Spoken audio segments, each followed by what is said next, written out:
Hello, and welcome to your NASA Weekly Update for the week commencing Monday, the 22nd of June, 2026. Brought to you by our partners at Seiko, your no-nonsense end-to-end logistics partner. We are delighted to have them partnering with us these days. It's Gary here again, and you can probably tell if you listened last week that I feel a wee bit better this week. This week than I did last week. Oh, that was heavy. It was a heavy week. One of those ones where the night sweats and the difficulty getting back into the routine after the convention or Destination NASA.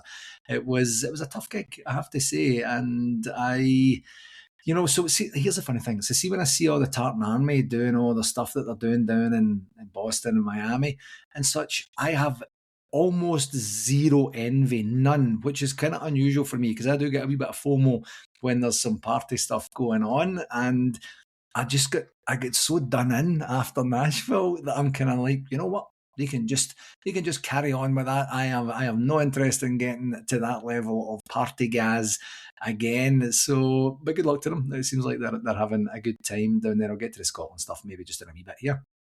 But kind of quiet week, would you say, last week? If you include a new manager, or what's that, our 22nd confirmed full-time manager in our 150 plus history, where Derek McInnes was indeed confirmed as the manager after Danny Rowell's departure was confirmed as well. Kind of clean. I sent a message to someone from the club just saying thank you, congratulations for doing this.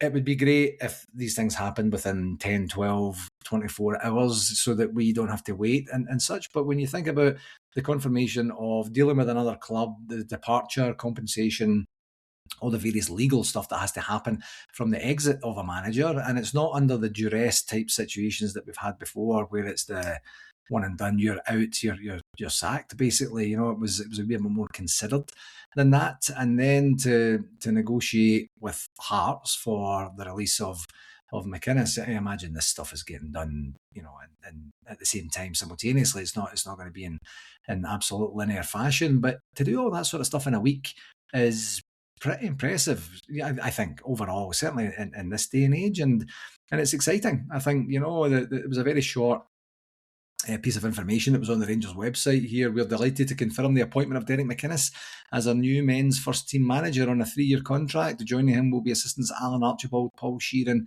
and Craig Clark. And interesting, I know it's been talked about quite a wee bit now already, where he's the manager, it's not the head coach. And I imagine that at some point Andrew Kavanagh will come out and discuss why we've gone for a manager type situation, whether that was fully pushed by the club or by Derek McInnes himself, or maybe it was mutual, where they said we'd like to go to a more traditional model. Not 100% sure. I mean, one thing's guaranteed, we didn't have any success in terms of relative success of trophies and genuinely challenging with a head coach. So back to the manager we go, and we will see what that looks like.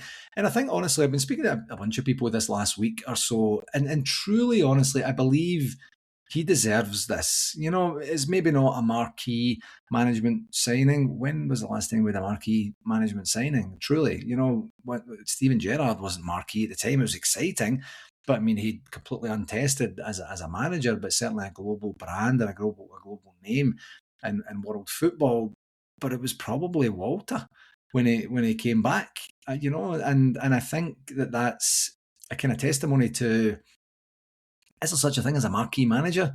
There's only so many Pep Guardiolas and Sir Alex Ferguson and things like that. So I'm not 100% sure. But when you think about if you think about the whole demographic around Derek McInnes, taking away even the fact that he's a former Rangers player, he enjoyed immense success in the Rangers shirt when he was here, and he has done exceptionally well as a manager.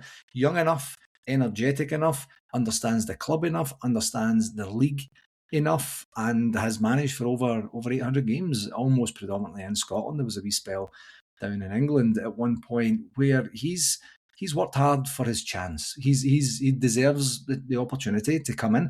And the thing for me, folks, I think truly is that it's the right, it feels like absolutely the right time for the club and for Derek McInnes. If you think about when but back in the day when, and I kind of struggled with the dates last week, didn't I? But I can't remember, 7 or 8, 9 years ago, whenever it was that he had initially said he wasn't going to join us.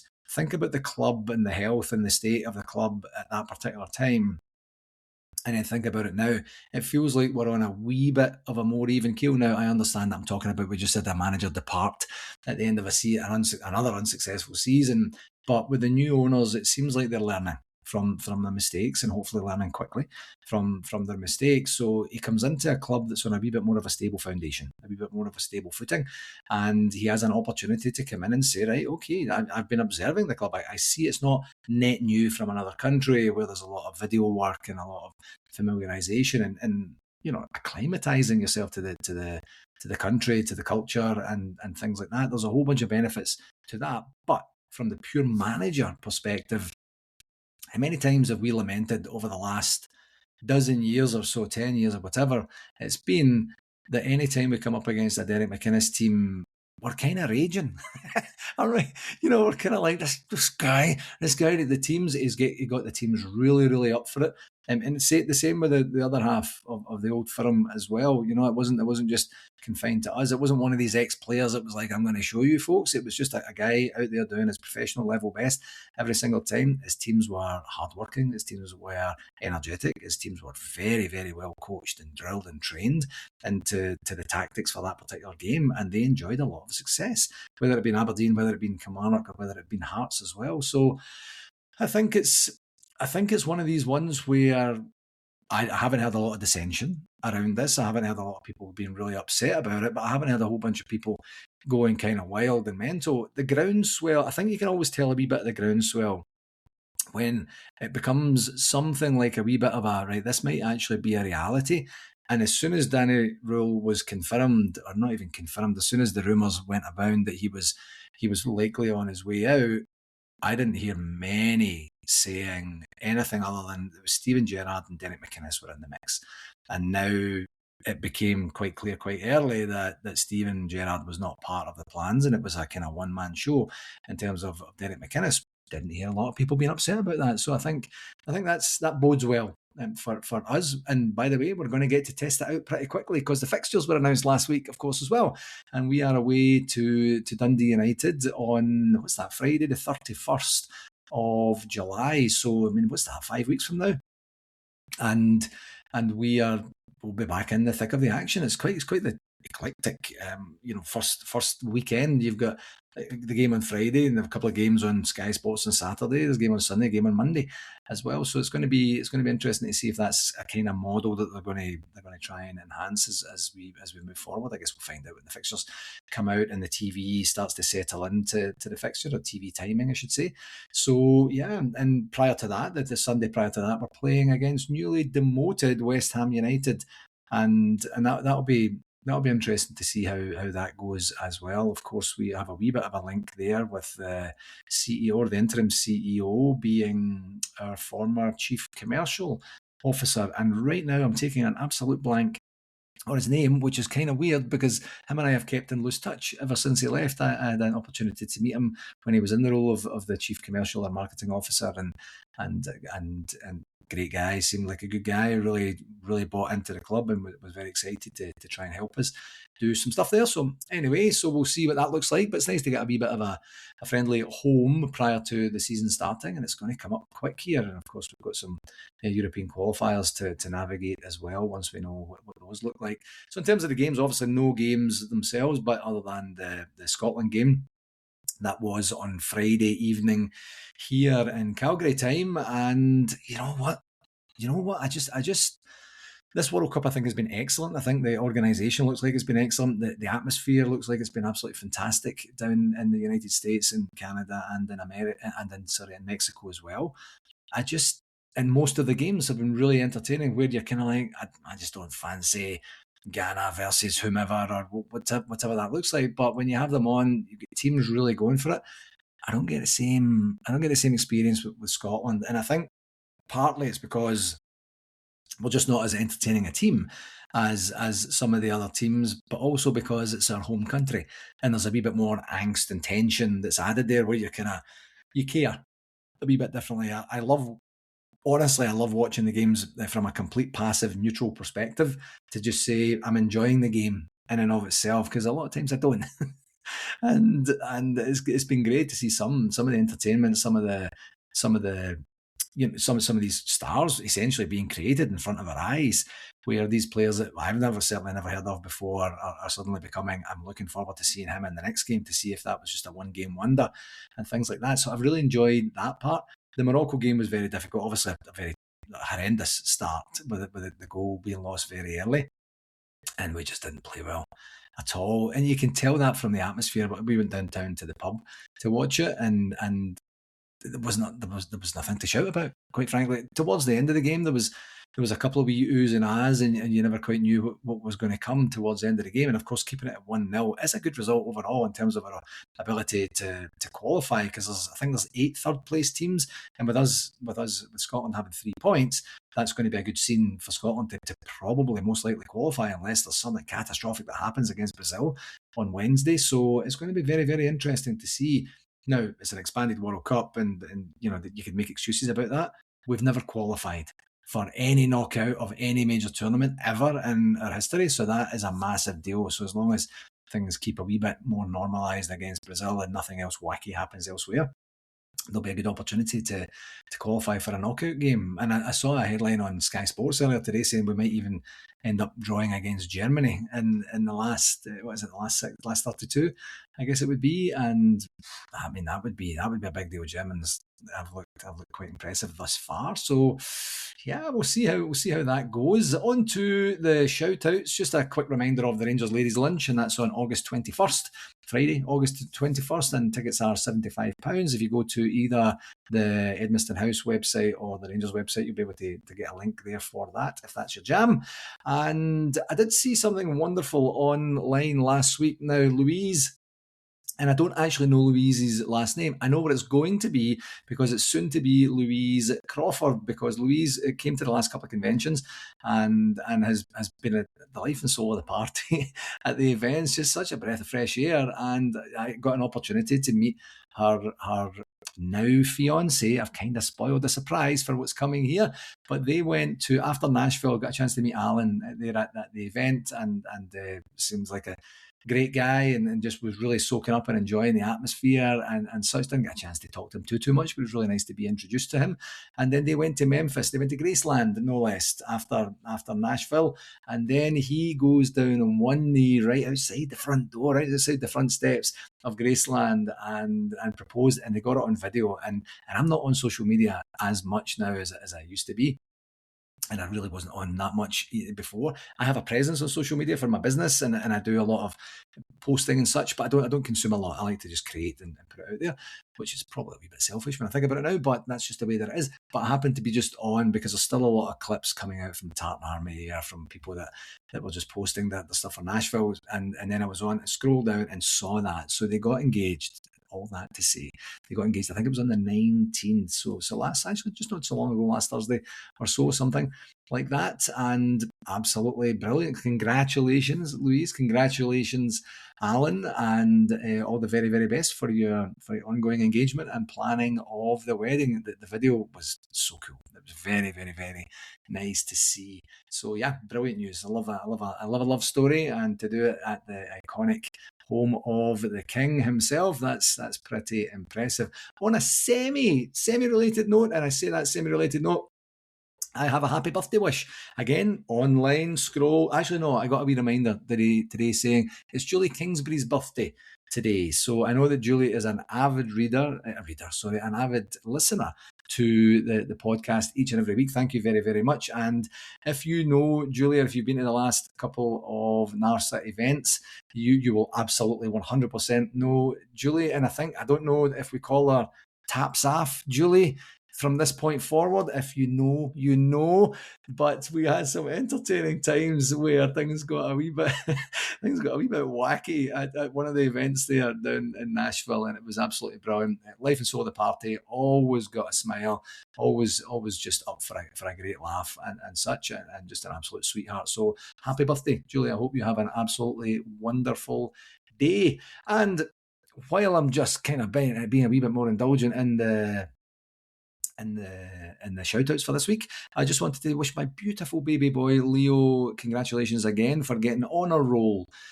That status, I guess it is, or an honour roll certificate anyway from his high school grade 11. Honour roll means that you've averaged over 80% across all of your topics for the entire year, and he managed to do that. And no mean feat on this particular occasion for this year, because he struggled with some of the topics. He had chemistry, he had bio on 2 different semesters. Didn't really take to the sciences too much, but just found a way to bed in, speak to the teachers, get the support he needed, and really work hard and find out a way that he can learn, learn how to learn. And that's what he managed to do. So to get the honour roll again for the second year in a row, he got that in grade 10 as well. I mean, it's coming up, folks. It's coming up for grade 12. This is his final year of high school coming up here. And just talking about my presence on social media, the last couple of days or weeks, I guess it probably is, of being on Facebook specifically a wee bit more than normal, is I get these reminders of things that I posted 10, 11, 12, 13 years ago of when he was just a wee boy, and I remember them vividly. And now I'm being presented with them, and he's a young man. He's got his own car. He's got a couple of jobs. He's got a busy social life. He likes to play his golf and play his tennis and do all that sort of thing. And now he's going to be a senior at high school, and then we're going to be picking university options for him soon enough here, and he's going to be off doing his university thing. It's absolutely wild, unbelievably wild. And do you know what it reminds me of? It reminds me of something David Mason said at one of his presentations. I think maybe in both of his presentations of the story of Rangers. And it was in his first 20 years, I think I mentioned this last week, his first 20 years of being with the club. They had 14 titles, I believe it was, in the first 20 years, and 4 in the last 20 years. If you correlate that to Leo's time, yes, we won a championship or 2 when he was a baby. He doesn't remember that. We won one, 55, and that was kind of muted because it was during COVID. And so he still hasn't got the Rangers bug. He just hasn't got it, and I can't force it upon him. And I hope for better times for Derek McInnes and the team, so that he has an opportunity to say, actually, you know what, I think I get this now, because it's been a tough time, and I really wanted that bond for him and I. He still keeps an eye on the results. We still talk about the games every single week. He very rarely comes to the games now, and mostly because he's working actually on the weekends. But sometimes he's just like, I'm not getting up for that. I know what you mean. So that's a thing. In terms of updates to the event for next year, nothing much happening. We're still dealing with the aftermath of Nashville there. No venue has been selected, or in-depth conversations are taking place to give us an opportunity to know and understand where we're going to be going for next year. So we'll just keep that by, as I said last week, we will absolutely give you the scoop here. You will hear it here first before you hear it from anywhere else. And I think it would be a good idea to get Alan, our president, on to just announce what that looks like. Maybe Alan and Brian, actually, because those guys are working really, really closely together to do what needs to be done. In terms of other NARSA business, there's actually quite a few that I have for this week. And usually this is the area that I skip over a wee bit, but one thing that I had a chat with a guy saying down at the convention, saying we don't get any correspondence anymore, and what we'd actually found out was that they'd moved and updated some of their contact preferences or some of the email addresses for their members, but didn't tell us. And it's really, really, really, really important, folks. If you are an ARSA club, whether it's an associate member or a full member, and you are moving premises, or more importantly, your committee are changing on an annual basis, that you need to let us know. No longer email this person, email that person, or take this person off completely, or this person's moved into this role, whatever that looks like. We have a presidents and secretaries distribution list that we use for all formal correspondence. And if you haven't told us what that looks like in terms of what the logistics are at your side, we're not going to know what those are, and then we can't get you the information that we need to get you when we need to get you it. So then you're kind of running things blind. We don't even know. We don't get a bounce back or anything like that. If we got the bounce backs, then we would say, right, there's something going on here. But please, please, please don't forget, as a member club, you're constitutionally bound by the fact that you're supposed to do this. But please don't forget to let us know if any communication preferences have been updated at your side, whether it's a location change, whether, as I say, it's a committee change, or just maybe just elevations or lateral moves or whatever within the committee. It's really, really important we know. We'll update the website so people know where you are and who you are, and then we'll update our distribution lists, as I mentioned, so that you get what you need when you need to get it. So please, please, please, please, please, please Don't forget that.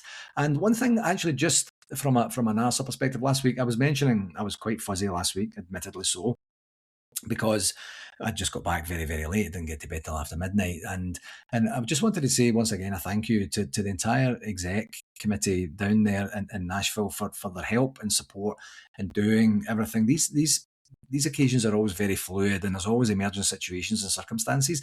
And to have more than half of our membership, more than half of our committee as being brand new, having attended conventions, yes, but not from the organisation side. They took everything in stride, did a really great job. We, helping scan people in, working with the security at the hotel. And I think I underplayed last week Dan Bransfield's help with that. I think I almost mentioned everyone else, and had an opportunity to thank people. Hopefully, I had an opportunity to thank people in person. But Dan was the guy on the door. Dan was taking it very seriously. He actually refused some people entry because the system wasn't working, and it would have been a better conversation with me. But it was great just to see the new folks, Dan especially. Of course, Stephen doing all the work that he did. Great, a brilliant opportunity to meet Stephen's son, Mark, as well. And that's the type and style of thing I want for me and Leo at some point in the future, is to go there as dad and son and really enjoy and embrace these events. But I think I underplayed Dan's importance last week, and hopefully everyone else, like everyone, was an absolute godsend. And I tell you what, that's not always been the case at the previous conventions, where we've the entire committee showing up, and then it's been a wee bit imbalanced at times. And we're trying, or certainly I am, I know for a fact Alan and Brian are too, we're trying to have a party at the same time as running an event. And maybe we shouldn't do that so much, but we've worked very, very hard on it for the entire year. So to have other people really stepping up and stepping in and learning the ropes and contributing fantastically well was great to see. And everyone did. But I think I just had this notion afterwards that I underplayed Dan's role, and I didn't mean to do that. So apologies, Dan, if that was the case. But it was great to see step up and step in and play the bouncer and do what had to be done there. On the prizes, so what we do is Rangers generously donate a mascot prize and a director's box prize for a non-Old Firm game at the forthcoming season. And what we did this year, we always struggle with this. I don't know why we always struggle with this, because it's one of these things where afterwards we're scrambling to say who won it. We need to know who won it so that we can inform Rangers and then put Rangers in touch with the winners and then get them what they need, and then hopefully keep in touch and get some social media collateral, make sure they had a great time when they were there. So this is an open ask. If you know who won the mascot prize or the director's box prize, can you please get in touch with me and let me know? That's rangersscc@hotmail.com. That's 2 S's and 2 C's. rangersscc@hotmail.com. And we will get, I believe one person's already reached out to the club to say, I won the prize, when can we get it organised for? We don't know the names. And what we did was we got a photograph of them with Alan and Brian after it, and I thought that was really well organised and a kind of cool wee touch. But we didn't get the names or the email addresses. See what I said about the party stuff earlier? Sometimes there's just so many fluid things happening that we just forgot. So if you know who won the mascot prize, or if you know who won the director's box prize, or if it was you, please get in touch and we'll make sure that you get what you need so that we can wrap up that wee bit of admin. And just one last thing for clubs, we have put out the RTV survey that went out on Saturday there. I actually didn't know it was coming out. It was my sister Debbie, who's the secretary of the Rangers Club here in Calgary, says, have you filled out the survey yet? And I said, what survey? She says, the survey for Rangers TV. I don't know anything about that. When did it get put out? Saturday. Well, Saturday was a kind of party day for Gaz, so I didn't get a chance to look at that, but we'll get that organised from a Calgary perspective. But for all clubs, you have until the 26th, so you have until Friday to get that information in there, and that helps us work with and liaise with Rangers TV and set our costs and such for the TV package and such for 2026-27. And Rangers TV has been a bit of a loss for NASA over the last couple of years. We're going to try and address that this year to make sure that doesn't happen again. And hopefully Rangers TV will be amenable to that. There is a meeting set up for a wee bit later this week. It was supposed to be tomorrow, but they moved it to Friday, I believe. And we'll get a wee bit more information about that. But for all the club folks that are listening here, please don't forget it's such important information that we need. from the survey to get us what we need so that we can go and represent our membership with Rangers and come up with an amicable, appropriate deal as well. So yeah, a few bits and pieces on the NASA front. In terms of the communications, not a lot going on the communication. The fixtures were the big one that I mentioned earlier. The women's team know who they're playing in the second qualifying round of the Champions League, and that's Slavia Praha, or Slavia Prague, I guess that's just renamed kind of thing. And we'll see what those look like. They haven't enjoyed a lot of success in the Champions League, and it's a kind of semi-final final format to get into the third round of qualifying. So it's very, very difficult to get into the Champions League group at both the men's and the women's side. So good luck to them when that comes up. That's early August, so still quite a wee bit of a time away for that. But other than that, just to say once again, if you can, please do like and subscribe on YouTube for us, and if it's on Instagram or TikTok or Facebook, NASA Communications or NASA Comms, you can find us there and get a lot of the content that we are pushing out there. Okay, my friends. Well, thank you once again to Seiko, our partners, for helping us with the production of this podcast. And please do share it with someone that you think might enjoy it as well. That would be kind of cool to increase the numbers. That helps us with potential sponsors in the future too, which helps us bring an even better product to you. Until next week, here's hoping something cool happens in terms of Scotland with Brazil. It's a big glamour one, isn't it? That's the big game that everyone from a Scotland perspective would have been looking forward to, I'm sure. And hopefully we get an opportunity. I'm going to be in Toronto watching it with a bunch of colleagues that I'm working with right now out there. So I'm going to take my shirt that was very kindly donated to me by the McWatt family, and I'm going to sport that in a pub somewhere downtown Toronto on Wednesday, and we'll see how that goes. We're going to take in the Canada game a wee bit earlier on as well, as they look to qualify, which I'm pretty sure they have. Actually, they have qualified now. It's just to see who's going to win the group. So yeah, until next week, I hope you have an absolutely fantastic week. Thank you, as always, for taking the time to listen or watch. And let's go. Let's see if we get some signings coming in. Let's see if we get some photographs of Derek McInnes at the Marble Staircase or at the Rangers Training Centre. And until next week, please do take care of yourself and all the very best, okay? Follow.